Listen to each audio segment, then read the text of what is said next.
You're grinding every day. Long hours, no backup, no accountability. That ends now. The Empower Solopreneur Mastermind gives you one simple advantage: a weekly power session that turns isolation into domination. Every Friday morning on Zoom, you'll get real coaching and real feedback to make real moves.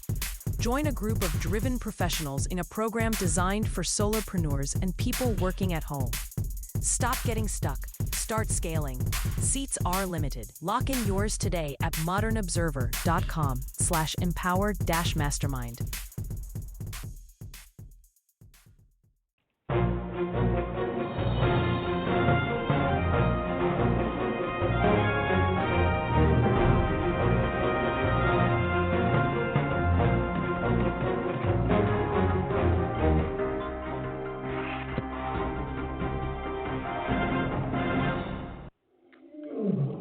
Welcome to another edition of Carnivore Radio. I'm your host, Jeff Sherman, along with Dr. Eric Lopkin. And courts intervene. Looks like Texas redistricting will proceed. It looks like the GOP will pick up 5 seats from that. I have a question before we get into it, so to speak. Do you think there'll be a court challenge for the California redistricting? Oh, there's already been a court challenge for California. That's why I asked the doctor, because essentially it's eliminating any competition and it's not tied to any census. Yeah, the big difference between the Texas redistricting and the California redistricting, Texas over the past 5 years has had a huge surge in population. So that redistricting is actually based on the population. Everybody's making, Trump asked them to do it. It's like, yes, Trump was in favor of this. But the fact of the matter is, it was legitimately redistricted, where California actually redistricted, first of all, in retaliation, but second of all, they used race as the key to their redistricting, making sure that the new districts were primarily Hispanic. Well, the Supreme Court has already ruled that you can't do that. Texas. So you think it'll be overturned? Yeah, Texas redistricted based on population. They didn't use race. They actually didn't do much gerrymandering, which is the big accusation. Whereas California, one of the most gerrymandered states in the country, was just trying to get rid of yet another Republican seat. Yes, given the information you just discussed with the previous court rulings, I would be surprised if the California redistricting initiative actually went through. I don't think it's going to. I think it's going to be stopped by the courts. Again, there is already a court challenge underway. I'm sure California lower courts will uphold it, but it's going to be appealed. It will eventually hit the Supreme Court. And I honestly believe the Supreme Court will go, no, you cannot redistrict in retaliation for what another state is doing. Yeah, you can, because if you let that genie out of the bottle, then, there is not that there's any great election integrity right now. You can just throw it out the window. It's kind of crazy, but it is reflective of the Democratic Party over the last 10 years after Obama. I know that's longer than 10 years, but they've been increasingly become radicalized, and it's power unto power, no matter what the consequences or the benefit or lack thereof to the United States. Do you agree with that, Dr. Lopkin? I do. The Democrats at this point are all about obtaining power, nothing else. And I'm not saying this as my own opinion. I'm actually taking this from Joe Manchin's recent book. He actually stated point blank that it was critical for American democracy for the Democrats to lose the 2024 election. Well, I think it was, yeah, I agree with that. But on a more facetious side, I think it was critical for America and the world if Mamala ever got in. But that's just an aside. Yes, I do agree with that assertion. He is correct. I still do blame him for signing on to the Inflation Reduction Act. I think he needs a IQ test, but that's another issue. But Crockett, because of this, she's been redistricted. How do you like that? She's now going to be without a job, and she's now put her hat in the ring to run for U.S. Senate. Would be very entertaining. I don't think she has a chance. Do you? No, and in fact, that's actually something that Governor Abbott stated. He said he can't wait to watch the circus, but she does not have. I mean, she's got two chances to win: slim and none. And Slim just left town. Yeah, the fact of the matter is, and again, this has been said by a number of folks over the past few days.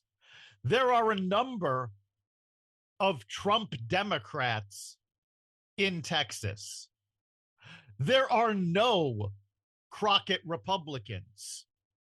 And you cannot win the Senate seat in Texas without some Republican support. Her entire campaign is based on Trump bad, we must save democracy. Well, guess what? That argument has flown. It's only the far left, that's yelling that, because Trump's results have shown that no, democracy is perfectly safe under him. Yeah, but that's if you're rational. She's irrational, and most of her followers are as well. I find it interesting. I find it interesting. I actually watched her announcement. And God, you have a lot. If you go back, she never had this Southern drawl accent before. Oh, no, she's gone ghetto. She went to like private schools, just like AOC went to University of BU, which is about the most expensive school you can imagine. And they all claim that she does the bartender shtick that is AOC, and Jasmine does the whole ghetto thing, and she's about as ghetto as you and I. Yeah. In fact, we're more ghetto. How do you like that? Yeah, it's absolutely amazing how this has become common in the Democratic Party to put on these fake accents. I mean, remember, both Hillary and Kamala were caught doing this on the campaign trail numerous times with different accents. It is amusing, and especially when Hillary she went to Yale and Princeton or something. She does, no time, no tired. Come on. Anyway, that was hysterical, yes. But I think I'd have to say, Dr. Lopkin, Crockett's main goal is not to defeat Trump. It's because she's an egotist, and she loves the power. She's addicted to it, and she cannot imagine a world where she's not on MSNBC or whatever the heck it's called now. Dumber than rocks. Yes, she is. But I honestly believe, and I have to give my wife credit for saying this. Well, I think that Jasmine Crockett is trying to become the new Stacey Abrams. Stacey Abrams made a fortune losing. She made this whole big deal about election interference that had absolutely no validity.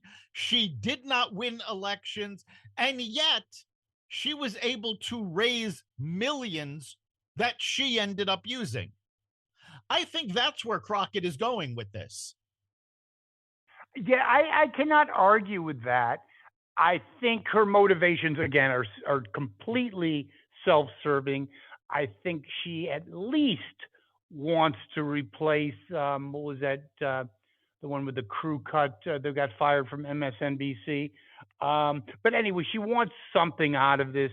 She calculates in that genius brain of hers that even if she loses, she'll get a gig at one of the liberal news networks. But I think she's also somewhat, power is intoxicating. I think in her pea brain, she might actually believe she has a chance. She And might. I agree with Abbott because I'm sorry, but I do agree with Abbott. It will be must see TV. Her on a debate stage. Oh, The yeah, whole ghetto shit. it's going to be a circus. But I have to question, outside of her own mind, what power she There's such a actually thing? has. What is does she have a mind? Probably not. Yeah, but she's on MSNBC or whatever it's called she's now. on she's on MSNBC all the time. Sure, she's got the media attention. But as a congresswoman, she has accomplished literally nothing. None of her Well, priorities. she's the same thing. She's exactly the same as AOC. They don't give a Yes. shit about. That's just a means to an end. Okay, that's just the platform. It's their self-engrossed egos that AOC hasn't done shit. In fact, her district has gone to hell in a handbasket. No, Crockett probably doesn't even know what her district is. AOC is still ranked the least effective lawmaker in Congress. See, where I'm going with this, though, is the definition of power. Because AOC, Jasmine Crockett, Mondami, they seem to think that power is having a camera aimed at them. Doesn't matter if it's a phone camera and they're on social media, if they can get on MSNBC, but they're not actually doing anything. They are social media influencers that happen to be in government. I agree 100%, but it's still powerful and it's still intoxicating. I mean, if you were this hardworking congressperson, let's call her Jane Smith, and you're really getting it done for your district, you're not on MSNBC, you're not on CNN, you're not on YouTube clips. AOC and Crockett are. Because that's all they do. And that's all they care about. Oh, yes. But my question to you is, I don't think that's really power. It's an ego trip. But they don't actually have much power to do anything. I don't think they have the brains to figure that out. Probably I think not. They get the accolades. It's almost like shining objects with a cat. And I believe my cats are smarter than them. But anyway, flashing lights, a laser, they love it. I bet you they're booked, I would say 5 days a week on something. And they might not go on it all the time, but they definitely got calls. Oh, I'm sure they do. That seems to be all they do. And I agree 1,000%. There's no difference in what we're saying. Yeah, I'm not saying it different ways. I think it's humorous. And I think it's dangerous for this country. You have two really dumb people. AOC was so dumb, she parlays a $300,000 education to be a bartender. And Crockett parlays a several $100,000 private school experience into going ghetto and talking about nonsense. See, but it's all about the power. There is a difference between the two. Crockett is an abject failure. She's now lost her congressional seat. She's going to lose the Senate seat. AOC, on the other hand, has just been ranked the #1 chance for a 2028 presidential election in the Democratic Party. She's in front of wait. Before you go on, I think this is really important. What is Dr. Lopkin's assessment? Because I think that is a real possibility. What effect does that, first of all, would she win? Not the Democratic nomination, the general. And what does that do? What is the ramifications on the Democratic Party? Because I do believe, and I do agree with you, it's a real possibility. It's a So real, it's important to know what's the ramifications. it's a real possibility. Can she win is going to depend on what happens in the next 2 years. And I'm not talking about the midterms. Trump right now, his approval rating is rising, but he is making a fatal mistake. And it's the same mistake that Joe Biden made a few years ago. People are complaining about the economy because they're not feeling the relief. And Trump is doubling down, saying, "Oh, the economy is great. We've got a very strong economy." That may be, but perception at this point, and we've seen this over the last 10 years, is more important than the reality.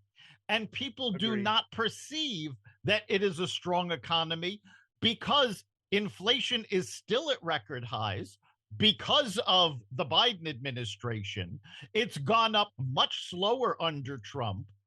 But if he cannot make things actually feel more affordable, AOC actually may have an outside chance. Now, it's a slim chance because, again, as I've said over the past few weeks, there's a large chunk of the middle of the country that wants nothing to do with the Democratic Socialists. And they're basically our last bastion of hope against them. But we just saw Miami just elected a Democratic mayor for the first time in 30 years because they got immigrants to rebel against what's going on with Trump's immigration policies. His policies are good, but he's not playing to the crowd. He needs to move past the MAGA crowd and really get his point across to the rest of the country.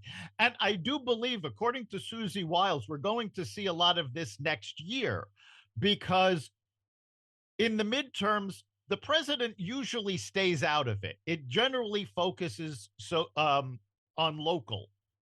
But Susie Wiles has announced Trump is going to be campaigning next year the same way he did in 2024. And it was actually very funny because when she announced this, she said, "Now I just have to break the news to him." I like that. No, I heard the same thing, and actually, it puts even higher stakes on the midterms. Yes. Now you talk about the economy. Powell just lowered the rates. He's hesitant to go any further. That's a good sign. Yes, that's a good sign for the stock market, but also for the economy. And your point is well founded. It's like going on a 1 week bender. Yeah, you're hungover. You haven't drank in 3 days. It's not the person you're with now. It's your buddies that you were at the, perpetual bachelor party at. And what is the correlation? The correlation is it's Biden and the Democrats, and it should be, to your point, not a very doable message to say, hey, whoa, don't blame us. It's your buddy, Uncle Joe. You have to address what's going on now. I get it. But I think people lose sight of the fact that who started the fire, as Billy Joel would say. Yes. And that's going to be key for next year. If the Republicans and Trump can actually get their message across that, yes, things are not where we want it to be, but quite frankly, the damage that was done by the Biden administration was enormous. Now, you are going to start seeing a shift, quite frankly, possibly as soon as next month, because once January comes around, a lot of the factions that were in the big, beautiful bill actually take effect. So you're going to see people are going to be seeing more in their paychecks because overtime isn't going to be taxed. They're going to be seeing more take home because tips are not going to be taxed. They're going to see greater deductions that they'll be able to take. So they are going to start seeing these things.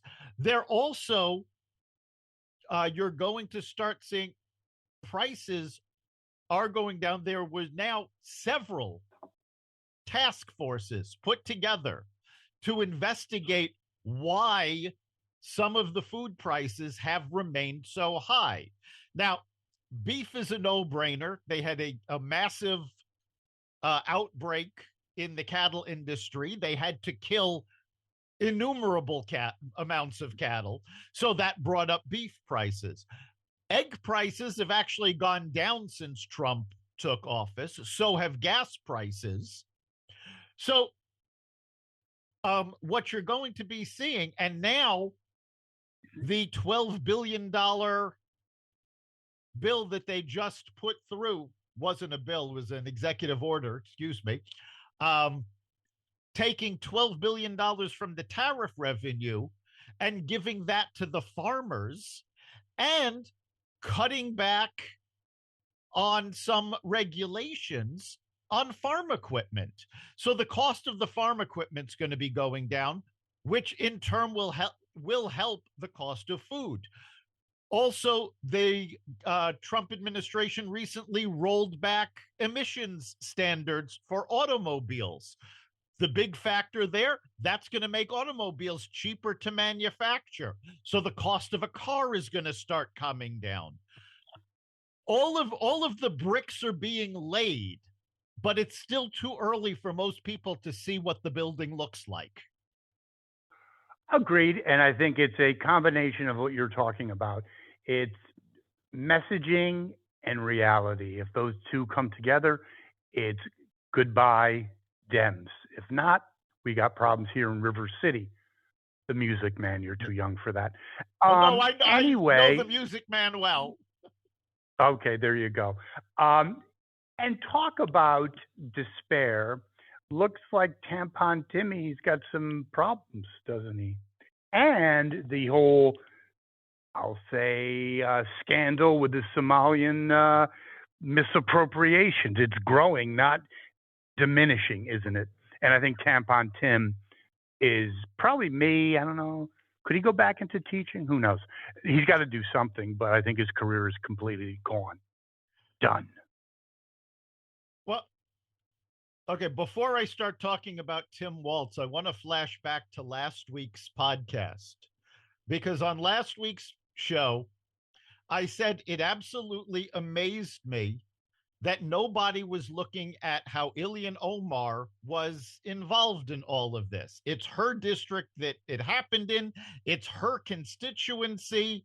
Well, as it turns out, the New York Post broke the story wide open this week, revealing that not only were some of the folks already convicted of the fraud in Ilhan Omar's inner circle, but the bill that had passed that allowed them to get the money to commit the fraud was sponsored by Ilhan Omar.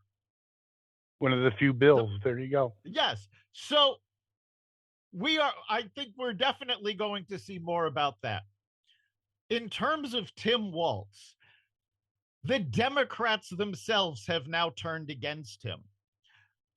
Minnesota Democrats are terrified right now, not because he committed fraud, not because he let the fraud happen, not even because the fraud happened. They don't care about that, at least from their statements. Their big concern is that this has damaged Tim Walz so badly that they now think it's incredibly possible for a Republican governor to take over. Correct. Well, sometimes in life you get lucky. Tim was never talented, happened to kind of waltz his way, no pun intended, into the governorship. And under the spotlight, under scrutinization, being scrutinized, he was really a nothing burger, wasn't he? He is and was a nothing burger. But you had said, could he go back into teaching? I think based on what we know about Tim Walz, what he's done, what he hasn't done, I honestly believe there is a position waiting for him right near the head of the teachers union. Either that, or with Brian Seltzer at Harvard. At Harvard, yes. Either or, you pick yours. Yes. I agree both with that. Lori Lightfoot is there. I think he would fit right in. It would be a brain trust. It would be like a think tank with no brain waves. Well, Dr. Lopkin, that concludes another episode of Carnivore Radio. Our listeners can contribute to the show by voicing what they want us to talk about, also critiquing what we've already talked about. Correct?